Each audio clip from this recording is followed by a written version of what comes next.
Portable and compact. I love my iPhone 13 Pro and its cameras. Sunny day or thunderstorm, it's always reliable. And at this point, the only logical thought for me is if the iPhone 13 Pro is so good, the 14 Pro has to be even better. So I found a super sketchy deal on Facebook where the guy offers an overpriced sealed iPhone 14 Pro. And the deal went this way.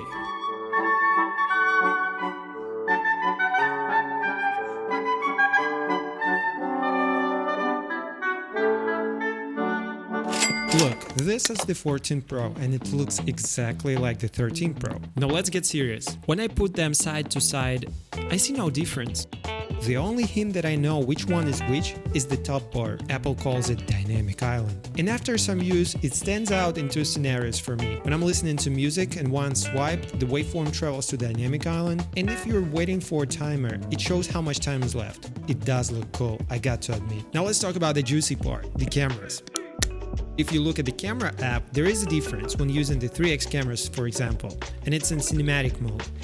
You see, the 13 Pro could do only 1080 in 30 FPS in cinematic mode. Meanwhile, for the 14 Pro, it's the 4K and in different frame rates.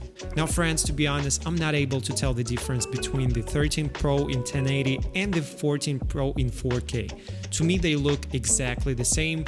The only difference though I see here, not the resolution but the image stabilization, and it feels like the 14 Pro has a little bit of post-processing stabilization, which gives us a little bit smoother footage. And just FYI, I did not use any color grading here. This is the image you get from the iPhone. Now, as a filmmaker, I really love the 3-camera setup on these phones because you can go from really tight shot into wider one, and the transition between the cameras is really seamless, both on 13 and 14 Pro. No difference here except for one thing. You probably notice it right here if you look closer. You see, the 13 Pro has a little bit of magenta tint, while the 14 Pro has a little bit of green one. Well, at this point I feel really proud of my 13 Pro, and especially after editing and comparing the raw photos I'm about to show you from these two phones. But first, a couple of differences worth mentioning. The screen on the 14 Pro is much brighter. I mean, it's super bright. And second one, let's test the selfie camera and the microphone. Okay, so right now I'm filming on selfie cameras on two iPhones. You guys be the judge. So right now you're hearing the audio from the iPhone 14 Pro, and now the audio is coming from iPhone 13 Pro. And yeah, it's really noisy. The video quality, you can judge yourself, guys. I'm trying to yell actually so you can hear me. Yeah, a little different color signs, maybe a different contrast, but more or less photos look the same, and the selfie camera and microphones, they produce more or less similar quality. But don't give your hopes up too soon. The main improvement of the phones is the main camera, and in particular it is the 48 megapixel photos. It's not on by default, so you have to go to the settings, just search for Apple RAW, toggle the 48 megapixel photos, and finally, here the difference is massive.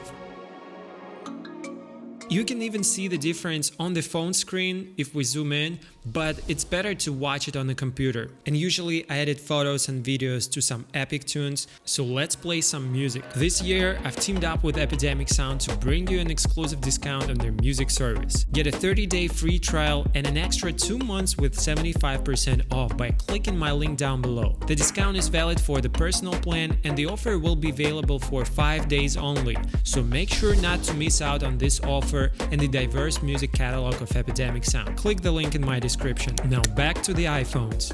You see, I spent countless of hours trying to figure out the difference between these two, editing photos and videos, trying to pinpoint every single detail, editing day and night.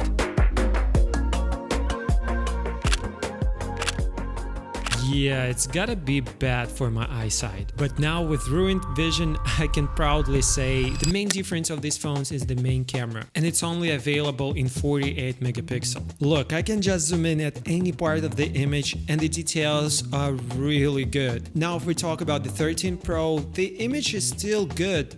Don't get me wrong, but if we talk about the zoom in and resolution quality, well, then the 14 Pro is way better. And the difference is really striking if we zoom in on signs and letters. Well, you can see the difference. I don't have to say anything at this point, except for one thing. The file size of the photos is massive. And since 13 and 14 both can take raw photos, let me show you what these phones can do.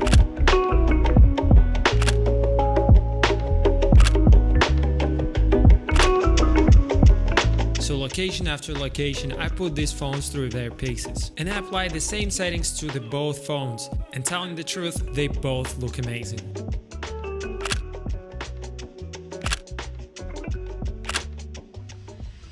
Look, if we're talking photos, it's really hard to tell the difference which one is which, but if you can't tell the difference between these two, let me know down in the comments which one you think is better.